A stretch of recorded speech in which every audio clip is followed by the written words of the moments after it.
Maka tatkala turun ayat tersebut, sebagian sahabat Nabi masih ada yang minum khamr, sebagian yang lainnya udah nggak mau minum khamr. Ila an haramatha, sampai kemudian mengharamkan akan khamr. Ayatul Maidati, ayat surah Al-Maidah, ini ayat 90. Nah, jadi pelarangan atau keharaman khamr dan judi itu bertahap, ya. Jadi yang turun pertama yaitu ayat 219 ini. Baru kemudian Quran surah Al-Maidah, ya. Sebelum Al-Maidah ada surah An-Nisa. Belum larangan, masih diingatkan sama Allah.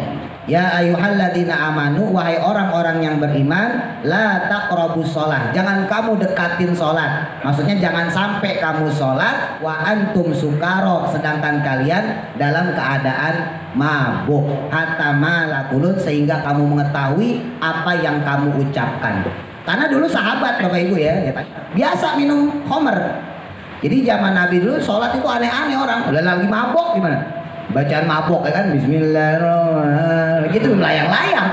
Orang kagak mabuk aja pikirannya kemana-mana, ya, apalagi dalam keadaan mabuk. Nah, ketika ada turun nih ayat la taqrabus shalah, jangan sampai kamu sholat mendekati waktunya kemudian kamu dalam keadaan mabuk. Jadi mereka kalau mau minum mikir-mikir dulu. Dulu biasanya mau ke masjid minum dulu, azan nih Bilal, wah Bilal azan minum. Nah, ketika turun nih ayat, ya, maka kemudian mereka jaga-jaga. Wah, bentar lagi sholat, ya, ntar aja deh. Nah, ntar aja. Akhirnya mereka sholat dulu, habis sholat baru kemudian minum. Belum haram, ya, saat itu belum haram. Nah, setelah sahabat dapat perintah untuk meninggalkan khamr, baru kemudian turun surah Al-Maidah ayat 90. Ya ayyuhalladzina amanu innamal khamru wal maisiru wal ansabu wal azlamu rijsun min amalis syaitan fajtanibu.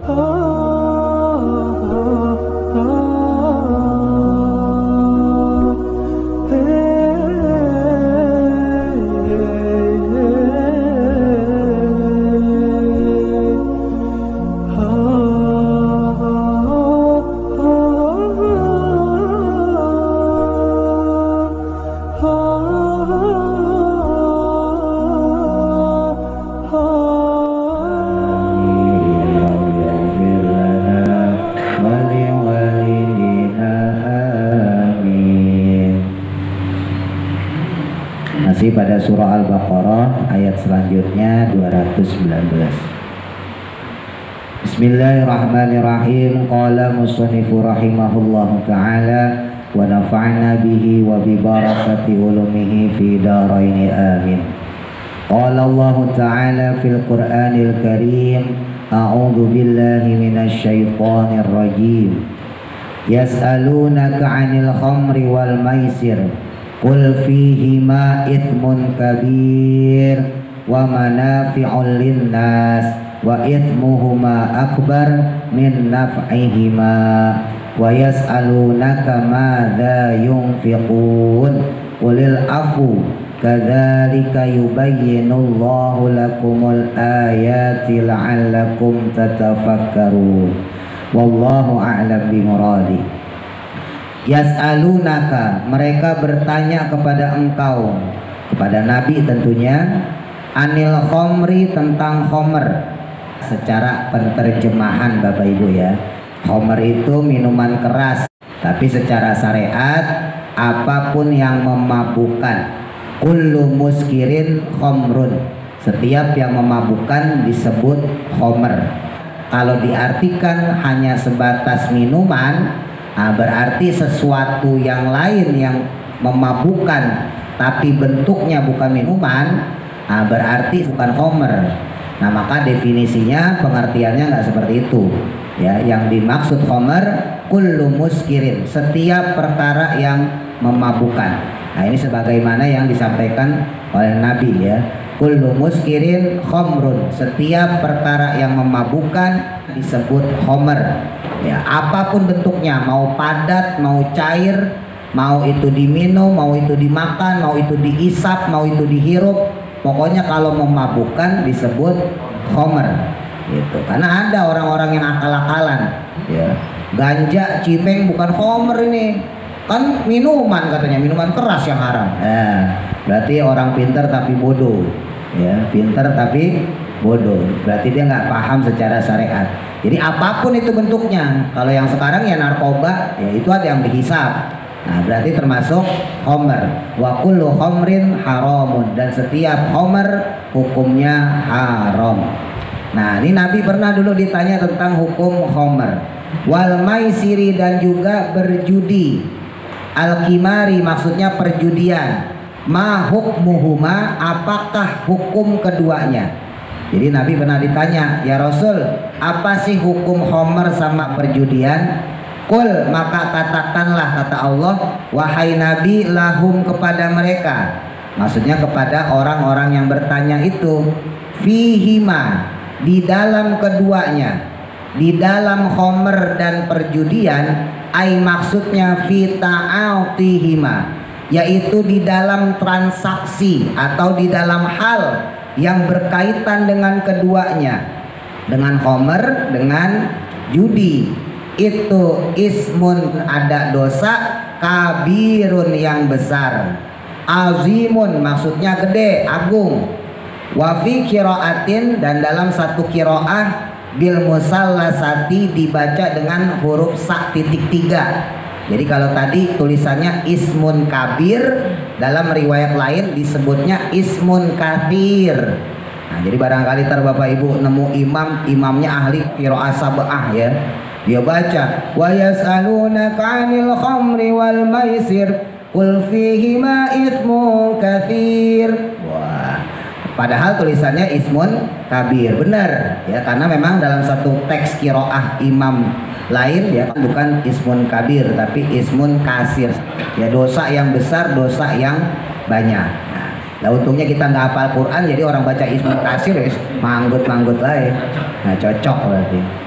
5, karena perkara yahsulu, yang mana dapat bisababihima, dengan sebab keduanya. Maksudnya dengan sebab homer dan maisir ya, homer sama perjudian, minal mukhosomati, berupa permusuhan.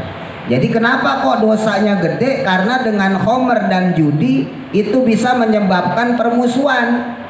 Wal musyatamati, dan juga caci maki. Wa qaulil fahsyi, dan juga kata-kata yang kotor atau kata-kata yang keji.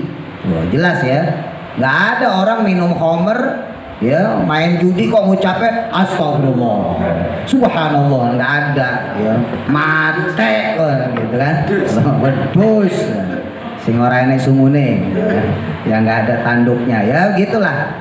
Makanya kebanyakan orang itu yang minum homer, mau bentuknya apapun ya, sekali lagi Bapak Ibu ya, mau minuman keras, narkotika ya, kalau zaman sekarang udah canggih ya, udah ada yang diisep ya, udah ada obat-obat kecil tuh yang dijualin toko-toko obat tuh. Nah, itu murah-murah 3.000 udah bisa mabok ya, udah bisa ngeplay.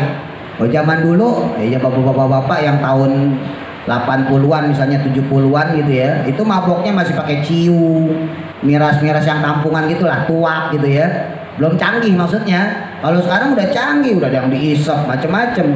Nah, orang yang udah mengkonsumsi seperti itu karena hilang otaknya ya, termasuk di dalamnya judi ya, karena udah hilang kesadarannya, dalam tanda kutip hilang kesadaran, dia nggak peduli kalau orang main judi tuh duitnya tinggal dikit, ayo aja.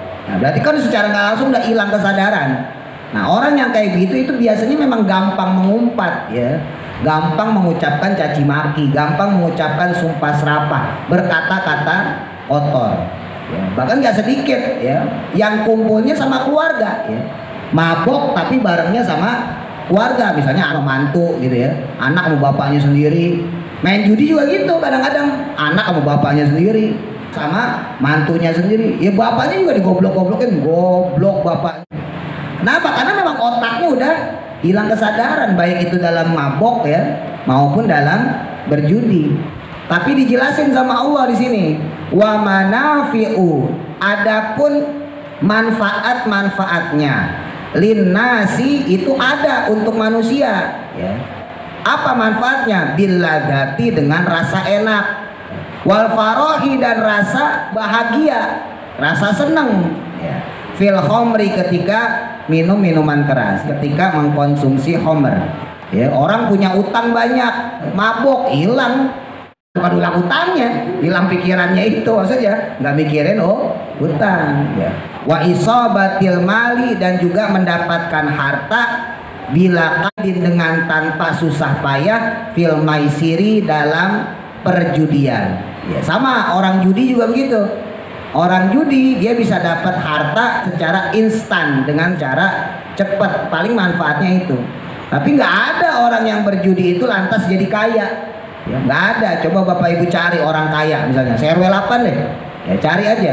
Pasti kalau ditanya kenapa kamu kaya, karena saya bekerja keras. Nggak ada orang ceritanya judi terus kaya. Karena kalau kita liatin, ya orang main judi itu duitnya di situ-situ aja Bapak Ibu. Ya kan? Ini yang menang nih, itu kan pasti buat beli minuman, pasti buat beli macem-macem lah, buat ngebosin teman-temannya itu. Jadi duit yang dimenangin ini di situ-situ juga. Gitu. Nah, judi itu kalahnya itu bikin penasaran, menangnya bikin ketagihan. Ya, alhamdulillah kalau sekarang udah nggak pati banyak ya. Ya, tahun-tahun 90-an, 2000-an masih banyak orang judi secara ilegal ataupun legal ya. Yang legal SDSB kalau zaman dulu ya. Kalau yang ilegal ya di kampung-kampung macam-macam, alhamdulillah sekarang udah rada hilang. Tapi masih ada orang-orang yang masih suka judi, taruhan bola, ya macam-macam, megang ini, megang itu, dipur ini, dipur itu. Nah, ini secara manusiawi dijelasin sama Allah, memang ya ada manfaatnya. Tapi manfaat di sini bukan manfaat yang berlangsung terus-menerus, tapi manfaat sementara. Misalnya ada orang mabok, ya bisa hilang rasa susahnya itu. Tapi ntar kalau udah sadar ya balik lagi. Ya balik lagi, susah lagi, pusing lagi. Wa ismuhuma, dan adapun dosa keduanya, tapi dosa keduanya itu walaupun manfaatnya ada, maksudnya apa-apa yang sya'u, yang timbul anhuma, dari keduanya, maksudnya dengan sebab homer dan maisir ya, minal mafasidi, berupa kerusakan ya. Tapi dosa karena kerusakan dari homer dan perjudian itu akbar, lebih besar, a'zomu ya, lebih agung, min naf'ihima, daripada manfaat keduanya. Tapi kalau ditimbang-timbang, maksudnya begitu, kalau ditimbang-timbang antara manfaat sama dosanya, tentunya dosanya, mudorotnya, mafsadatnya lebih besar dibandingkan manfaatnya. Manfaatnya ya cuma senang seketika itu doang. Ya, lagi mabok senang, lagi judi senang, selesai mabok, selesai judi, ya balik lagi susah lagi, pusing lagi. Datang tuh akibat-akibat ya, mafsadat, keburukan pada dia. Walamma nazalat, maka tatkala turun ayat tersebut ya, ayat ini, syarabaha, maka meminum homer. Siapa yang minum? Kaumun, satu kaum. Jadi sebagian sahabat Nabi masih ada yang minum homer. Wamtana'a, dan kemudian mencegah akhoruna, sahabat atau kaum yang lainnya. Sebagian yang lainnya udah nggak mau minum homer. Ila an haramatha, sampai kemudian mengharamkan akan homer. Ayatul Maidati, ayat surah Al-Maidah, ini ayat 90. Nah, jadi pelarangan atau keharaman homer dan judi itu bertahap ya. Jadi yang turun pertama yaitu ayat 219 ini. Baru kemudian Quran surah Al-Maidah ya. Sebelum Al-Maidah ada surah An-Nisa, disebutin sama Allah, ya ayyuhalladzina amanu la taqrabus shalah wa antum sukara. Ya ayyuhalladzina amanu, wahai orang-orang yang beriman, la taqrabus shalah, jangan kamu dekatin sholat. Maksudnya jangan sampai kamu sholat wa antum sukara, sedangkan kalian dalam keadaan mabuk, hatta malakulun, sehingga kamu mengetahui apa yang kamu ucapkan. Jadi waktu turun ayat pertama ini, Al-Baqarah ayat 219 Bapak Ibu, sahabat ya itu masih ada yang mabuk, ada yang enggak. Ada yang takut, ada yang enggak. Dulu pernah saya sampaikan ya, sebab homer itu kalau zaman Nabi ya baru tua aja, ya belum ada narkoba seperti sekarang. Nah itu seperti kita minum kopi. Mungkin kita sering dengar orang-orang ya pesta-pesta hajatan itu pasti pakai tuak. Itu orang Arab jauh lebih parah. Ya, kalau zaman kita dulu mungkin bapak-bapak ngerasain yang di kampung ya kalau hajatan tuh minum tuak pasti disediain. Tapi kan cuma hajatan doang. Ya. Orang Arab dulunya itu setiap hari udah kayak minum kopi. Ya. Kenapa? Karena di sana tuak itu lebih murah daripada kopi. Beda sama kita. Kalau kita di Indonesia kopi lebih murah daripada tuak, makanya bikin kopi paling gampang. Ya. Nah, kalau di Arab kebalik, tuak lebih murah daripada kopi. Kenapa? Tuak di sana itu dibikin dari anggur. Di Arab itu pohonnya memang korma, anggur, ya. Kalau bahasa kita tuh kismis tuh. Kismis itu anggur yang sudah dikeringkan. Jadi kalau ibu bapak makan kismis itu anggur basi sebetulnya itu. Ya, tapi ya tetap enak ya karena dia punya kekuatan bisa bertahan sampai 5 tahun. Nah, di sana itu karena korma, karena anggur ya, maka membuat homer dari anggur tadi ya, dari sari anggur itu lebih mudah dibandingkan bikin kopi. Ya, pohon kopi, pohon teh gak banyak. Makanya di Arab itu waktu zaman Nabi ya, minum homer itu udah kayak minum kopi. Ya, mau berangkat dagang pagi-pagi minum dulu. Ya, terus tar pulang dagang siang istirahat, minum homer lagi. Mau sholat minum homer dulu. Nah, karena ini tradisi, karena ini sebuah adat nggak bisa langsung dilarang. Wah, kalau dilarang orang Islam saat itu pada keluar semua. Wah, Muhammad ajarannya bikin susah gitu. Makanya turun ayat secara bertahap. Yang pertama surah Al-Baqarah ini dulu ya, ayat 219. Yas'alunaka 'anil khamri wal maisir. Wahai Nabi, kalau ada orang bertanya kepada engkau tentang khamr, tentang perjudian, jawab seperti ini dan seterusnya. Baru kemudian turun surah An-Nisa. Diingetin sama Allah. Belum larangan, masih diingetin sama Allah. Wahai orang-orang yang beriman, la taqrabus shalah, jangan kamu deketin salat wa antum sukaro, ketika kamu dalam keadaan mabuk. Karena dulu sahabat Bapak Ibu ya tadi saya sampaikan biasa minum homer. Jadi zaman Nabi dulu sholat itu aneh-aneh orang. Udah lagi mabok gimana? Bacaan mabok ya kan, Bismillahirrahmanirrahim. Gitu layang-layang. Loh, orang kagak mabok aja pikirannya kemana-mana. Ya, apalagi dalam keadaan mabok. Nah, ketika ada turun nih ayat, la taqrabus shalah, jangan sampai kamu sholat mendekati waktunya kemudian kamu dalam keadaan mabuk. Jadi mereka kalau mau minum mikir-mikir dulu. Dulu biasanya mau ke masjid minum dulu. Ajan nih Bilal, wah Bilal ajan minum. Nah, ketika turun nih ayat ya, maka kemudian mereka jaga-jaga. Wah, bentar lagi sholat. Ya, ntar aja deh. Nah, ntar aja. Akhirnya mereka sholat dulu, habis sholat baru kemudian minum. Belum haram ya, saat itu belum haram. Nanti masuk sholat asar, bentar lagi sholat asar, nggak minum dulu deh, ditahan dulu. Sholat asar dulu, habis sholat asar baru kemudian minum. Nah, setelah sahabat dapat perintah untuk meninggalkan homer, baru kemudian turun surah Al-Maidah ayat 90. Ya ayyuhalladzina amanu innamal khamru wal maisiru wal ansabu wal azlamu rijsun min amalis syaiton fajtanibu. Baru tuh disuruh tuh, wahai orang-orang yang beriman, innamal khamru, sesungguhnya homer ya, bolehlah kita artiin minum-minuman keras atau narkoba ya, narkotika dan obat bius dan sebagainya. Wal maisiru, dan perjudian. Wal ansabu, mengundi nasib pakai dadu. Ya, jadi zaman dulu itu zaman Nabi perjudiannya ada dua. Ada model anak panah ya, dilemparin. Kalau zaman sekarang kan panahan pakai busur ya. Nah, kalau zaman dulu dilemparin pakai tangan Bapak Ibu. Jadi ada bunderannya gitu ya, dilemparin. Ya, kalau zaman sekarang tuh anak-anak kecil tuh pakai tembakan tuh. Wal ansabu wal azlamu, mengundi nasib. Ya, terus kemudian sedekah untuk berhala disebutin sama Allah, rijsun, semuanya kotor, semuanya najis, min amalis syaiton, itu semua perbuatan setan. Fajtanibu, maka tinggalkan semuanya. Nah, ini ayat di surah Al-Maidah ayat 90 ini turun 16 tahun setelah ayat pertama.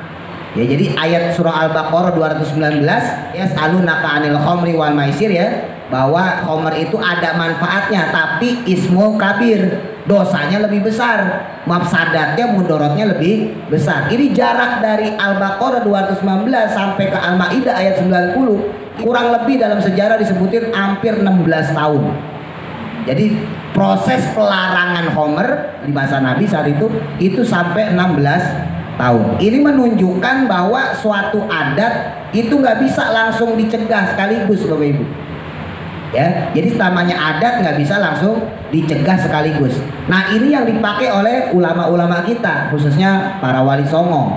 Misalnya ketika melihat orang-orang zaman dulu, ya, mereka itu menyembah pohon, ya, menyembah lautan, menyembah matahari. Zaman dulu kan begitu.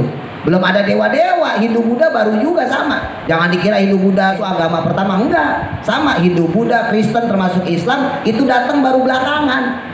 Ya, dulu nenek moyang kita yaitu nyembahnya itu batu, pohon, sungai, lautan, pokoknya yang bermanfaat bagi dia. Ya, dalam ilmu sejarah disebutnya animisme, dinamisme.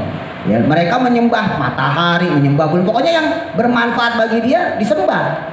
Zaman dulu begitu, baru datang Hindu, Buddha, Islam, Kristen, ya. Jadi kalau nyembah batu dianggap Hindu Buddha, enggak, itu emang agama nenek moyang kita dulu. Ya, berarti kalau ada orang masih nyembah batu, itu berarti masih orang zaman dulu. Nah, kita bicaranya yang Islam aja nih. Ya, kita nggak bicara Hindu, nggak bicara Buddha, nggak bicara Kristen. Nah, kita bicara Islam. Ketika para wali datang ke tanah Jawa, datang ke Kalimantan, Sumatera, tradisi itu banyak. Ya, orang nyembah batu, orang mengagungkan sawahnya, orang mengagungkan kebunnya, mengagungkan sungainya, mengagungkan lautannya, bahkan sampai dikasih sesajen, dilemparin ke laut, dikasih ke batu, dikasih ke pohon, begitu. Bahkan ketika ada orang meninggal, wah ini diambil sama sing bau rekso. Nah, bahasa-bahasa seperti itu. Nah, itu diubah oleh para ulama kita. Ya, bikin makanannya tetap ada, ya, bikin sajennya tetap ada, ya, bikin ancaknya tetap ada, tapi prosesnya tidak lagi dipersembahkan untuk sesuatu yang syirik, ya, tapi dibikinlah acara-acara selamatan, dibikinlah acara-acara kendurenan. Makanya ada istilah selamatan, ya, kalau di kampung, kalau di orang Jawa, selamatan panen raya. Panen raya itu berarti orang-orang saat itu sudah mendapatkan hasil panen yang maksimal. Jadi makan bareng-bareng di sawah. Ya, yang dulunya sajennya itu ditaruh di sawahnya, dikubur, dipendem, ini enggak sekarang. Ya, kemudian dimakan bareng-bareng. Ada istilah sedekah laut. Yang dulunya nelayan-nelayan kita itu ngirim sajennya ke lautan, kemudian sekarang dimakan bareng-bareng di pantai-pantai. Nah, itu tradisi ngubahnya itu nggak gampang, Bapak Ibu. Ya, ini para ulama kita, khususnya para wali songo di tanah Jawa, itu berkaca kepada peristiwa Khomer yang dilarang oleh agama Islam kepada bangsa Arab saat itu. Itu aja prosesnya sampai 16 tahun. Ya, makanya itu saya bilang kalau ada orang kita yang masih minum minuman keras itu masih gampang dihilangin, sebab minuman keras buat kita itu masih modal, ya, masih harus belilah, harganya lebih mahal. Tapi kalau zaman Nabi dulu itu minumnya kayak kopi, ya, ibu-ibu lah dilarang minum teh, bapak-bapak dilarang minum kopi, wah bisa geger itu, ya kan? Mendingan saya nggak jadi jamaahnya Pak Bandi daripada nggak boleh minum kopi gitu. Nah, makanya batuk masih aja minum kopi terus, gitu. Ya, emang karena udah kebiasaan kita, mau diapain? Nah, melewati sesuatu yang sulit itu, ya, dalam hal ini Islam nggak langsung serta-merta haram gitu, enggak, ada tahapannya gitu. Makanya satu keluarbiasaan dalam ajaran Islam ketika memberikan satu metode, ya, dalam menghadapi satu adat yang salah, maka jangan langsung dimatiin gitu, langsung dilarang, jangan, tapi bertahap. Nah, terus yang kedua nih hikmahnya luar biasa. Sahabat ini udah kebiasaan minum Khomer, ditinggalin demi Islam. Bayangin. Ya, sebetulnya dia senang, udah kebiasaan. Ya, kemana-mana tempat minumnya itu bukan air putih, tua. Zaman dulu tuh orang tuh begitu. Mau pergi, mau berdagang, ini di sampingnya itu, kalau bahasa kita nih, botolnya lah gitu ya. Botolnya ini tua. Nah, kalau kita masih air putih, Pak Bandi pakai kopi malah ke kandang, pakai plastik. Ya. Kalau orang zaman dulu, orang Arab itu pakainya tuak, ditaruh, mau kemana pun, mau dagang, mau ke pasar gitu ya, mau pergi ke negara lain, musafir, itu bawanya tuak. Seneng banget tuh sama tuak. Udah kebiasaan. Itu ditinggalkan karena apa? Karena perintah Allah, perintah Rasulullah. Bayangin. Saking cintanya mereka kepada agama, saking cintanya mereka pada Islam, saking patuhnya mereka pada Allah, saking taatnya mereka pada Rasulullah, ketika dibilang udah jangan minum Khomer lagi, udah jangan judi lagi, kesenangan-kesenangan mereka itu kemudian mereka tinggalkan. Makanya kalau ada orang yang kemudian masih suka minum khamr, padahal kalau ditanya kamu seneng gak sama Allah, kamu cinta gak pada Nabi, dia bilang iya, kok masih minum khamr, berarti orang tersebut belum sampai derajat bisa menghilangkan keinginannya, belum bisa menghilangkan kesenangan pribadinya untuk menunjukkan bukti cintanya pada Allah. Ya Pak Wosot, itu dulu zaman Nabi ada orang yang senang sama Nabi tapi suka mabok. Ya ada, memang itu ada beberapa riwayat ya, ada sahabat yang senang sama Nabi tapi masih suka mabok. Tapi itu peristiwa ya terjadi sebelum adanya keharaman ayat ini. Ya, itu baru terjadi ketika peristiwa adanya surah Al-Baqarah ayat 219, ayat keduanya la taqrabus shalah wa antum sukaro. Belum ada ayat ketiganya innamal khamru wal maisiru wal ansabu dan seterusnya. Belum. Makanya ada sahabat yang saking cintanya sama Nabi, dia tetap ikut sholat dalam keadaan mabuk. Dan bukan dia saja, ini harus dijelasin. Dan bukan dia saja, banyak sahabat, bukan dia doang, banyak sahabat-sahabat saat itu yang dalam keadaan sholatnya posisinya lagi mabuk, karena memang belum dilarang. Paham maksudnya ya? Nah jadi jangan sampai gagal paham ya, karena memang ada beberapa sahabat sampai dicambuk ya, karena hukumannya cambuk 100 kali kalau ketahuan mabuk. Tapi ya gimana, orang seneng sama Nabi, saking cintanya dia sama Nabi, kemudian dia datang ke masjid dalam keadaan mabuk. Ya dicambuk sama Nabi, orang kagak boleh masuk masjid dalam keadaan mabuk ya. Tapi kan sahabat pintar ngumpet-ngumpet ya. Kan sahabat banyak Bapak Ibu, siapa yang mau merhatiin ya? Satu diperhatiin sama Nabi, yang lain lolos ya kan, ya, bisa aja kayak begitu. Nah makanya ketika sahabat meninggalkan secara mutlak khamr, ini menunjukkan ya buat kita ya, kesenangan mereka ya, kebahagiaan mereka melalui khamr, melalui maisir, perjudian, itu dikalahkan dengan cinta mereka kepada Allah dan Rasulnya. Jadi kalau Bapak Ibu masih senang sesuatu yang melebihi cinta kita pada Allah, pada Rasul, ya berarti bisa dibilang imannya belum naik-naik tuh. Nah, jadi imannya harus dinaikin. Lanjut. Wa yas'alunaka madza yunfikun. Wa yas'alunaka, dan mereka bertanya kepada engkau wahai Nabi, ma akan perkara, maksudnya di sini harta ya. La yunfikun, yang disodaqohkan. Ai maksudnya ma qadrohu, sesuatu atau perkara ya, harta, berapa sih kira-kiranya, berapa sih banyaknya sodako yang perlu kita keluarkan, infak yang perlu kita keluarkan. Kul, katakanlah wahai Nabi, ya ini kata Allah, kulil afu.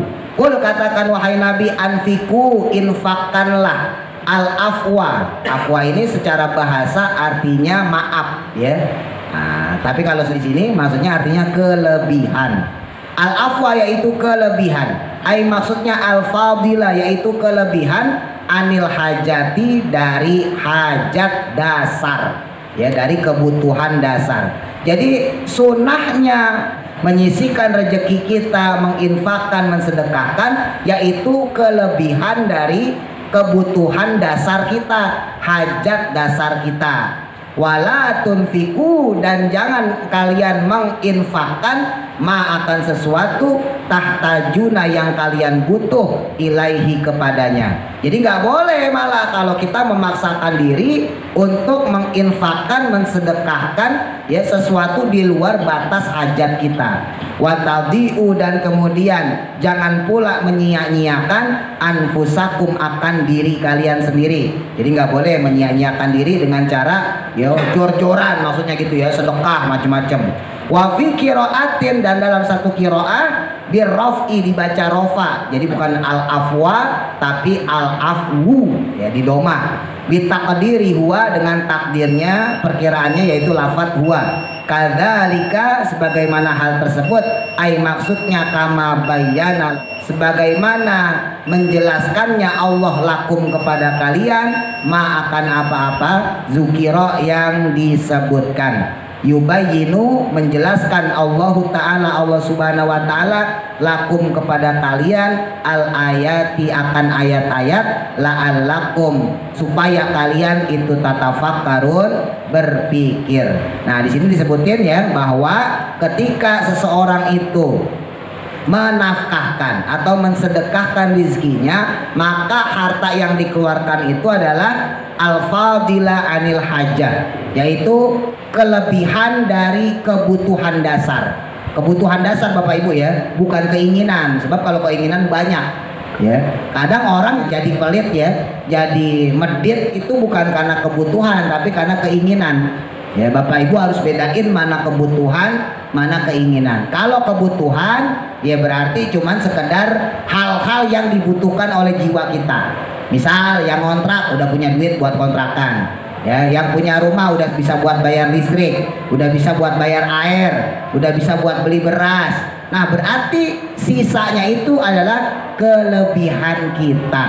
Nah, makanya dalam Islam itu dalam mengurus rumah tangga itu nggak ada istilah rezeki bapak, rezeki ibu, rezeki anak, nggak ada. Itu rezeki bersama. Ya, karena ada orang ibu-ibu nih ngomong sama saya, Pak Ustadz, saya sebel sama suami saya. Kenapa? Saya kan kerja Pak Ustadz, suami saya juga kerja. Lah, suami saya itu penghasilannya lebih kecil dari saya, penghasilan saya lebih gede dari suami saya. Masa buat hari-harian, buat bulanan, duit saya lebih banyak keluarnya daripada suami saya. Nah, saya bilang, ya memang harus begitu, orang duitnya banyakan ibu. Gimana ceritanya? Lah kalau harus banyakan bapaknya, duit bapaknya dari mana? Nyopet, ya kan? Nah, ini kadang-kadang orang nggak mikir ke situ.